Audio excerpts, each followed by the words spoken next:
Bref, c'était dégueulasse. Merci Alexandra. Et le Lalufa! Aujourd'hui on se retrouve pour une nouvelle vidéo et aujourd'hui je suis beaucoup trop contente, beaucoup trop joyeuse que pour parler de ce sujet. Vous avez vu le titre, aujourd'hui on va discuter des disputes de couple.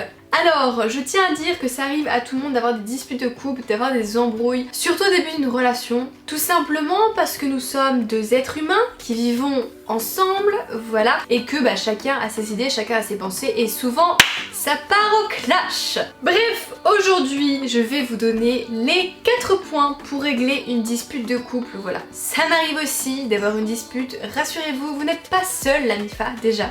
Et puis de toute façon, c'est pas grave de se disputer tant qu'on sait amorcer la dispute et éviter que ça part en 3e guerre mondiale, voilà. Alors c'est parti, le premier point pour régler une dispute de couple. En premier, je sais que c'est plus facile à dire qu'à faire, mais il faut essayer de pas prendre les choses personnellement. Enfin, vous le savez, il y a des jours où on se lève grave du bon pied, grave en mode bonne humeur, il n'y a rien qui peut changer notre humeur, on est trop happy de la life, et puis il y a des jours où on se lève, c'est totalement l'inverse, on a juste envie de tuer tout le monde, donc déjà, ça dépend vraiment du mood dans lequel est votre partenaire.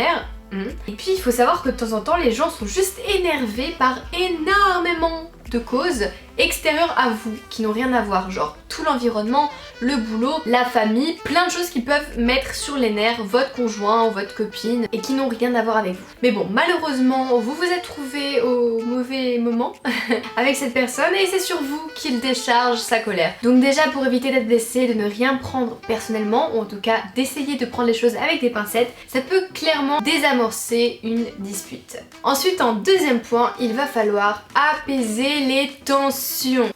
On respire un bon coup. Vous le savez, la plupart du temps, les disputes, ça commence toujours par un mini truc, un caca. Genre, on n'est pas d'accord sur un sujet, le ton monte ultra rapidement et on se retrouve à se crier dessus et on sait même plus pourquoi on s'est embrouillé de base. Si j'ai un conseil à vous donner pendant ces moments-là, c'est vraiment de mettre votre ego de côté. Ça sert vraiment à rien de voir l'autre comme un potentiel concurrent ou qu'il y ait une rivalité dans un couple. La plupart du temps, quand on s'embrouille et que notre ego se met entre nous, on se met tout de suite comme des ennemis, comme des opposants, alors qu'au final on veut la même chose, on veut que ça aille bien. Donc mettre son ego de côté, ça va vraiment apaiser les tensions et ça va éviter que l'autre renchérit toujours au-dessus juste pour avoir raison, gagner la dispute, ça ne sert absolument à rien. Il vaut mieux parfois mettre votre ego de côté, être un petit peu plus intelligent pendant une dispute que d'essayer à tort d'avoir raison, ça ne mène personne à rien.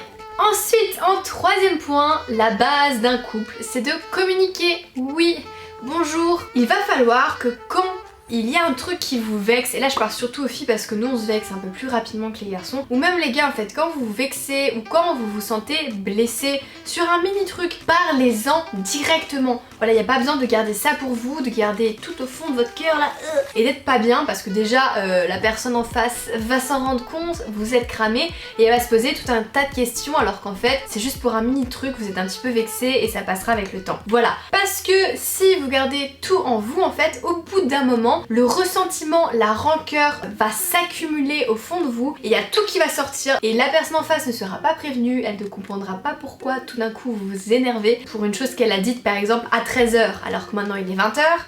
Donc il vaut mieux clairement communiquer sur son vexage, voilà vous avez compris c'est pas français du tout, et communiquer si on est blessé. Et enfin le quatrième point pour régler une dispute de couple, et celle-là elle n'est pas très connue parce que pour l'instant je vous ai sorti des choses quand même assez logiques. Celle-là s'adresse plus aux gars.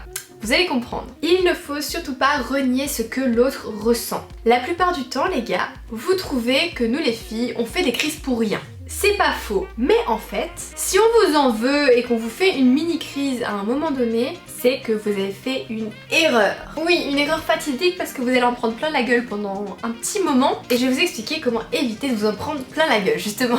Une dispute, comme j'ai dit avant, ça part d'une mini crotte, d'un mini machin. Et pourquoi le mini machin se transforme en 3e guerre mondiale? C'est parce que la plupart du temps les gars, vous n'écoutez pas votre copine et vous n'écoutez pas nos sentiments. La plupart du temps, vous allez renier nos sentiments ou nos émotions. Par exemple, pour que vous compreniez mieux, dans une situation, si on vous dit ça me blesse ou ça me vexe ce que tu viens de dire, et que là vous dites genre non mais faut vraiment pas que tu sois blessé pour ça, hein. Ok, c'est gentil de base, vous vous inquiétez, vous nous dites de pas nous vexer pour ça. Le problème c'est qu'on est déjà vexé. Et en fait, au moment où vous nous dites non mais tu dois pas être blessé pour ça, et ben nous on se sent mal, on sent que vous minimalisez nos sentiments, on se sent pas comprise. On est là en mode quoi, on n'a pas le droit de ressentir ça, ça veut dire quoi? On se sent clairement rabaissé parce qu'on n'a pas le droit de dire ce qu'on ressent. En clair, vous nous enlevez la légitimité de nos émotions et bah ça passe pas trop et du coup ça se transforme en qui criera le plus fort. Après j'ai dit que c'est plutôt aux gars de faire un effort là-dessus, mais les filles aussi, si tout simplement quelqu'un vous dit ça me fait du mal ce que tu me dis, ou que tu regardes cette femme là ça me fait du mal, ou que tu parles à cette fille là ça me blesse, ne dites pas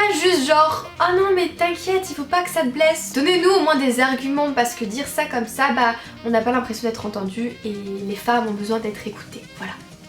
Bref, du coup voilà la vidéo est terminée, j'espère qu'elle vous aura plu. Si c'est le cas, comme d'habitude, lâchez un gros pouce bleu et dites-moi en commentaire, maintenant tout de suite, vous mettez pause, quel genre de vidéo vous voulez voir. Je ne sais pas, n'importe laquelle, vous pouvez vraiment dire tout ce qui vous traverse la tête. J'ai envie de venir un peu regarder les commentaires, de vous répondre à droite à gauche et de piocher quelques idées, voilà, pour mes futures vidéos YouTube. Et n'hésitez pas à me follow sur Instagram, c'est en story sur mon compte que je vous partage ma vie, mes moments gênants et mes idées YouTube et où je vous demande de participer à mes vidéos. Donc let's go me follow sur Instagram.